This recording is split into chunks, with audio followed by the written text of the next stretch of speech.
Saudara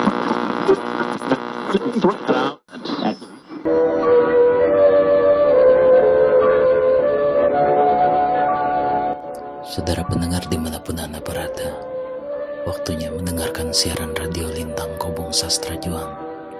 Selamat mendengarkan.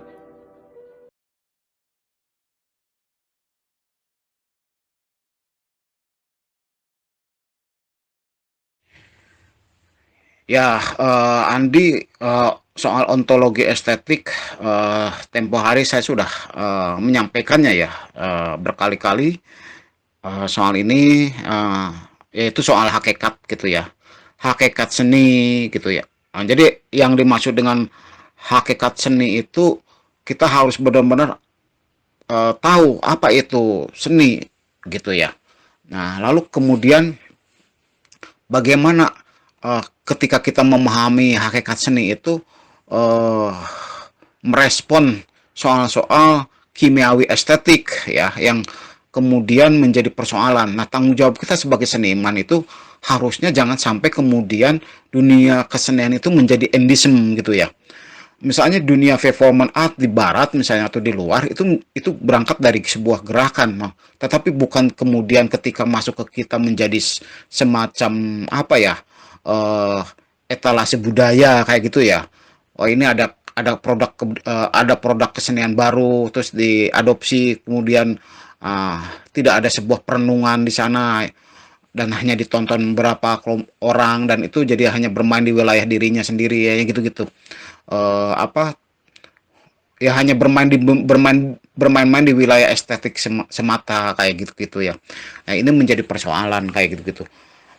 Produk-produk yang dulunya sebagai sebuah gerakan tapi kemudian direproduksi menjadi komoditas gitu ya untuk kepentingan eksistensi gitu ya, untuk kepentingan pasar kayak gitu-gitu.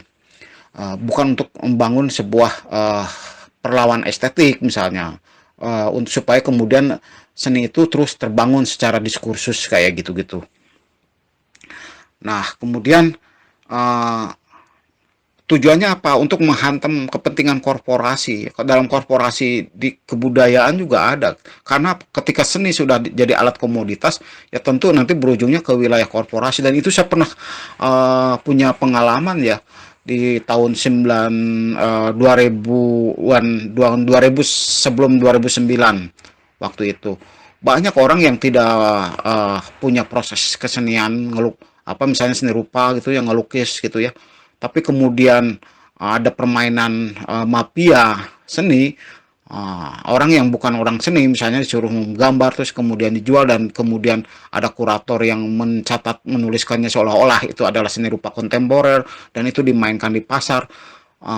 Itu sampai seperti itu terjadi gitu kayak gitu-gitu, pengkarbitan atau apa ya namanya tuh ya itulah, seolah-olah itu adalah seni tapi sebetulnya itu mereka hanya bermain di wilayah komoditas, hanya bermain di wilayah pasar dan yang bermain-mainnya adalah orang-orang itu.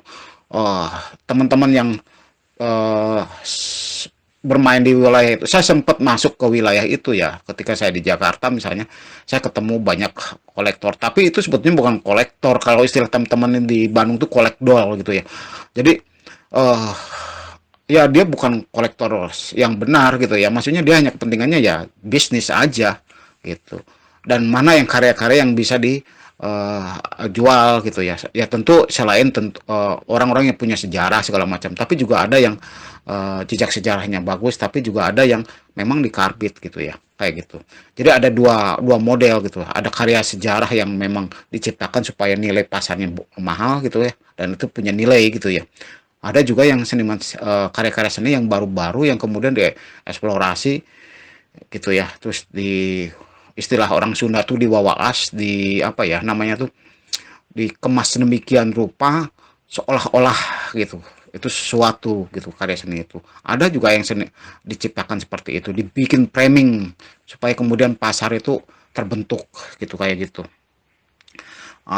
Itu yang kemudian menjadi semacam skala prioritas gitu ya dari kepentingan kapitalisme itu, sehingga terjadilah ada bentuk kelas gitu, ada kelas menengah, kelas bawah kayak gitu ya, kelas atas kayak gitu-gitu. Nah, itu yang kemudian eh, yang menjadikan universalisme pasar gitu, kayak gitu. Jadi tidak ada seni itu, tidak ada alternatif lain. Jadi kita tuh hanya bermain di wilayah, ya itulah di galeri ini, ya di ruang ini, dan kita sudah kebaca misalnya. Kayak lihat karya seni, oh, kalau kita lihat, kalau kita sudah tahu pemetaan seni gitu ya, udah bisa bisa kebayang gitu loh bentuk karya seninya seperti ini, seperti itu. Seperti itu, Andi.